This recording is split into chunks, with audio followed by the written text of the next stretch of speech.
2033 Redux is the adaptation of the novel Metro 2033.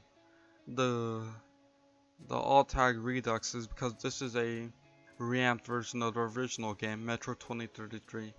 Metro 2033 Redux is one of the best post-apocalyptic shooters you could play right now, aside from its sequel, Metro Last Light and Metro Exodus. From the moment you open up Metro 2033 Redux, you can see the results of the nuke. Even if you don't know anything about the game or the novel, you can see everything has changed from people on the surface to now being under the ground in the metro system and sewer.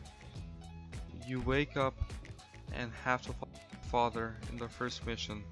You meet with a friend of the family, and along the way you see injured men dying in hospitals, losing blood from being attacked, and limbs missing, and shot. You and your father don't pay attention to them, since living in the metro, that's become normal. People have become desensitized to people getting hurt and injured. As you meet Hunter, the alarm goes off. You are attacked by the mutants. Then after the fight, your first true objective of the game, meet Miller and Polis. As you start your journey, you get geared up. You get a gun. It's an absolute necessary in the metro system, or you're gonna die. No matter how far you get, a gun's required. Headlight, ammo, medkits, and a universal battery charger for your headset.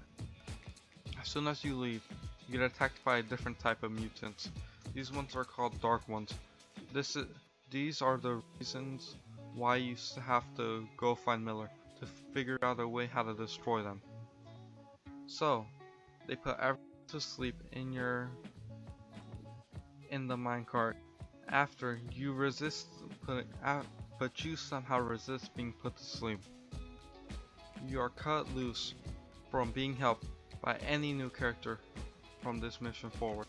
The characters in this game are kind of treated badly.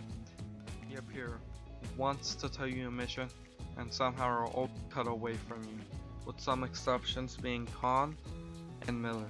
Miller, at the very end of the game, he gets injured. So that's how he doesn't have to help you in the last moments of the game. The enemies are either people or mutants. The mutants are most common. There are different types of them, from the four-legged ones that you saw in the to giant two-legged ones that stand upright like humans. They have the ability to kill you in 2 hits, and the only way they back down is if you stare at them in the eyes and battle for territory like that. Humans by far the most dangerous, since you are attacked from a distance, wasting possible ammo you were able to get. Ammo is the most valuable resource in the whole of Metro.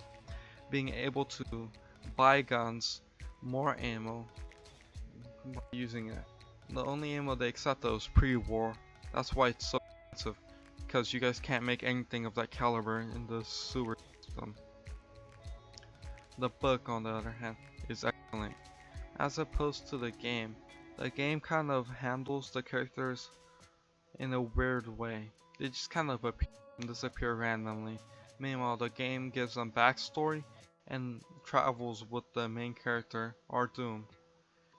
At first, he's a normal man in the game, but aside from the first intro you get, he really just becomes a non-voice protagonist, just like your average Far Cry character. He doesn't talk. The only time he speaks is when the mission's loading and he briefly summarizes how he feels. He really is more like a machine than a human, but in the book you can see he's more human-like.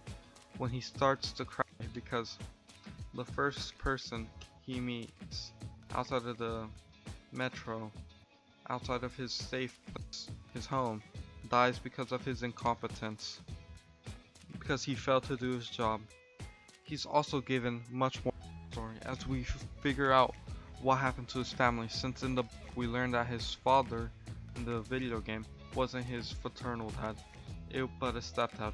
We learn that they were eaten by giant rats when he was a young child, so he's gained a fear, which immediately is called out by someone who's been in the metro. They could tell that fear will eventually kill you. The only thing that can stop you from being killed is your gun and a source of light, and also your gas mask. If you don't have one of those, you're not gonna survive. The flashlight is completely unreliable in the game. You have to stop as soon as it starts flickering and charge it back up. You're open to be attacked, and sometimes enemies can't get damaged unless you have the flashlight out. So, it's a trade. You either want to try to stun it for a while, or see what you're aiming at. So overall, I would really recommend the game if you wanted to see what the action would feel like, since the book kind of glossed over it. Meanwhile, if you want to see what it's like from a character's perspective, one who survived the war and is now forced to live inside the metro, the book would be the way to go. So anyways, goodbye.